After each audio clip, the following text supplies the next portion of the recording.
Olá, alunos. Nossa aula agora vai ter um formato diferente.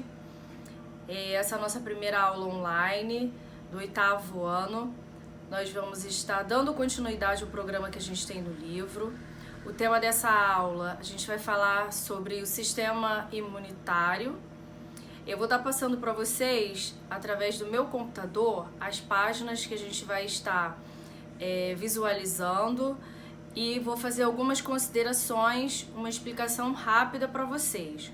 Os exercícios eles estão propostos aí embaixo e depois vocês vão me reenviar através do e-mail que também está na página, tá bom? Vamos lá? Então vamos lá. Esse capítulo, As Defesas do Nosso Corpo, ele está lá no seu livro na página 26. Ele traz aquele texto, o texto da introdução. Vocês vão dar uma lidinha, uma historinha aí falando sobre o transplante de órgãos para a gente chegar no assunto propriamente dito. Então ele começa lá definindo imunidade. Desde que nascemos, vocês sabem, em todo momento nós estamos expostos a bactérias e vírus e fungos também, e outras substâncias que são estranhas, que tentam agredir o nosso organismo. Para combater esses inimigos, nosso corpo está equipado de um sistema, que é o sistema imunitário ou sistema imunológico. E aqui ele me dá a definição: responsável pelas reações que conferem a imunidade do organismo contra a invasão de um agente patogênico. O que seria esse agente patogênico? Um vírus, uma bactéria, fungos, aquele agente que seria causador de uma doença. O sistema imunitário ele vai ser composto por células especializadas. Essas células especializadas, elas vão estar sempre alertas e prontas para defender o nosso organismo. Vai funcionar como se fosse um verdadeiro exército de células que a gente até chama de células soldados de defesa. Contudo, esse sistema pode muitas das vezes ficar fragilizado e debilitado. E nós vamos precisar estar tomando algumas outras atitudes aí em relação a esse sistema, que são medicamentos, são as vacinas, e a gente vem sempre conversando sobre esse assunto, tá? Vamos lá. Quem são os leucócitos? Sim, essas células de defesa, elas vão estar presentes no nosso sangue. No caso aí, são os nossos leucócitos ou os glóbulos brancos. E aqui, olha, o livro traz pra gente o nome desses glóbulos brancos. Eu tenho linfócitos, olha aqui a função deles. Eu tenho os monócitos, os eosinófilos, os basófilos e os neutrófilos. Monócitos e granulócitos, olha lá, são responsáveis por englobar e matar micro-organismos invasores por meio de um processo denominado fagocitose. Isso tudo, gente, acontece a nível de sangue. O nosso sistema imunitário, ele vai produzir essas células, esses tipos de leucócitos lá na nossa medula óssea. Vocês vão dar uma olhadinha aí. Aqui ele traz pra gente a definição de anticorpos, que são proteínas que neutralizam e eliminam os patógenos. Volto a repetir, patógenos são os agentes causadores de doenças. Sua principal função é impedir que as células do nosso corpo sejam invadidas por uma infecção. Dê uma olhadinha lá. Circulações sanguínea e linfática. O que seria essa circulação linfática? Internamente, o nosso corpo ele é percorrido por uma rede intrincada de vasos sanguíneos e linfáticos. O sangue irriga os tecidos e os órgãos do corpo, transportando gases e nutrientes pela circulação pulmonar e sistêmica. Então, a gente tem, como a gente já viu, os dois tipos de circulação: a circulação pulmonar, que acontece entre coração e pulmão, e a circulação sistêmica, que é aquela que acontece entre o coração e os sistemas. Essa circulação também pode ser chamada a circulação pulmonar de pequena circulação e a circulação sistêmica de grande circulação. A linfa, ela vai percorrer o nosso corpo em um sistema paralelo ao sistema cardiovascular. E aí ele é chamado de sistema linfático. Ambos estão intimamente relacionados e compartilham substâncias e componentes celulares. Aí o livro traz pra gente esse esqueminha aqui da rede de vasos sanguíneos e vasos linfáticos que percorrem o nosso corpo. Ele traz aqui uma definição para você, né, da circulação sanguínea. Olha aí. Uma parte do plasma atravessa a parede dos capilares, formando um material líquido entre as células dos diversos tecidos do corpo. O excesso desse líquido vai fluir para um outro sistema e vai formar o que a gente chama de linfa.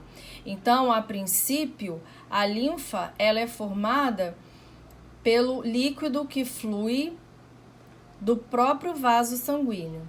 Essa linfa ela vai ser composta de elementos semelhantes aos elementos que compõem o sangue, porque ela também contém os leucócitos, que são os glóbulos brancos. Mas ela também tem proteínas e lipídios.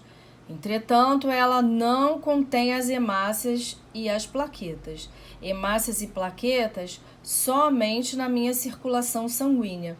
Na minha circulação linfática, eu só tenho glóbulos brancos, proteínas e lipídios. Dos capilares linfáticos, a linfa segue para os grandes vasos linfáticos e desses vasos, ela é lançada nas veias cavas, de onde flui em direção ao coração. Bom, e aí, nesse percurso, a gente encontra o que eles chamam de linfonodos, que eles estão distribuídos em todo o nosso corpo. E eles vão armazenar esses linfócitos. Os linfócitos são um tipo de leucócitos que são responsáveis pela produção dos anticorpos, proteínas que combatem lá os micro-organismos causadores de doenças, os patógenos. Bom, aqui a gente dando sequência ao nosso livro, na página 29, ele mostra o esquema do sistema linfático, onde ele me mostra vasos linfáticos e alguns órgãos que fazem parte desse sistema linfático. Tonsilas, localizada na faringe, o timo, localizado atrás, né, próximo ali ao coração, linfonodos, localizados aqui, olha, nas próximas axilas, né, próximo ao seio, e eu tenho baço, localizado próximo ao estômago, atrás do estômago. E ele não fala aqui, mas a medula óssea, né, que a gente viu lá no início do capítulo. Também é interessante a gente estar ressaltando a importância da medula óssea no nosso sistema linfático, porque é na medula óssea que vão ser produzidos os meus leucócitos, os meus glóbulos brancos, que vão estar agindo nesse sistema imunitário. Bom, e para a gente terminar esse capítulo sobre sistema imunológico, o livro traz para a gente esse textinho aqui falando sobre soros e vacinas, né? O que seriam as vacinas?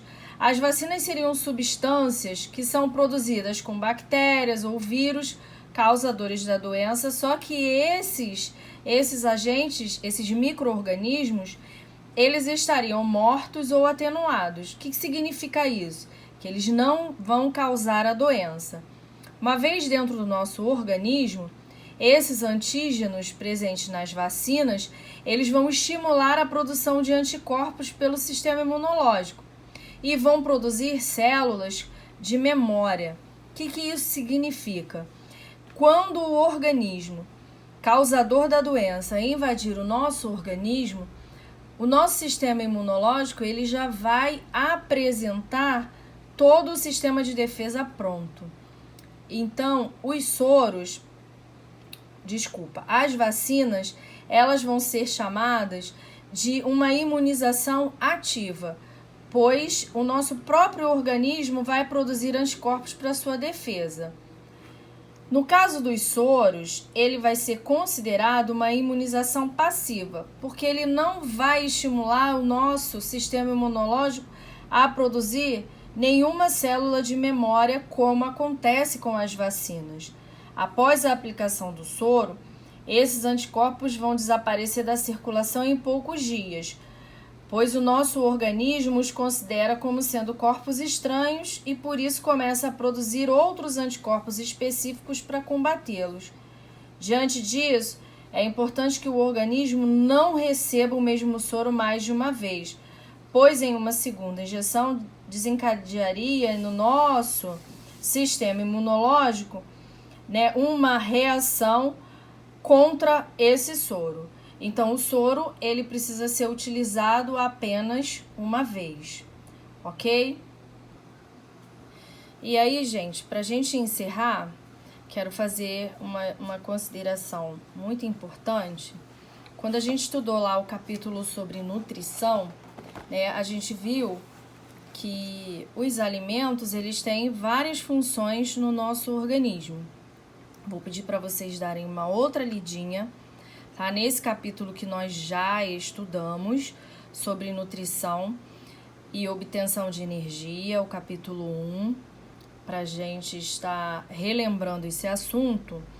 E uma alimentação balanceada, rica em frutas, verduras, grãos, vai proporcionar ao nosso organismo nutrientes de grande importância para o bom funcionamento do nosso sistema imunológico. Isso aí a gente não pode deixar de considerar. As pessoas que seguem uma alimentação desse tipo adquirem defesas que são próprias contra as mais variadas doenças, tornando-se mais fortes a elas.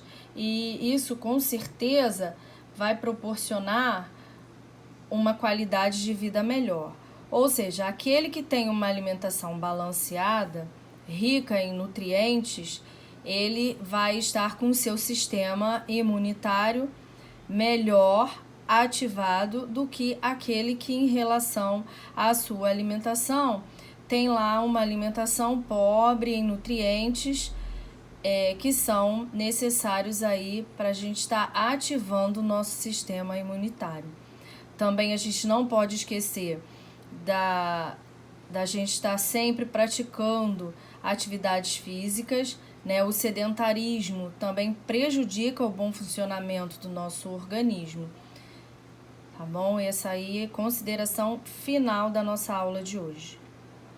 Para a gente encerrar, tem aqui o nosso exercício, mesmo combinado de sempre, perguntas e respostas em seu caderno, tá? Pra gente, já falei para vocês, quando a gente copia as perguntas, é uma forma da gente estar estudando e memorizando o assunto. Conto com vocês.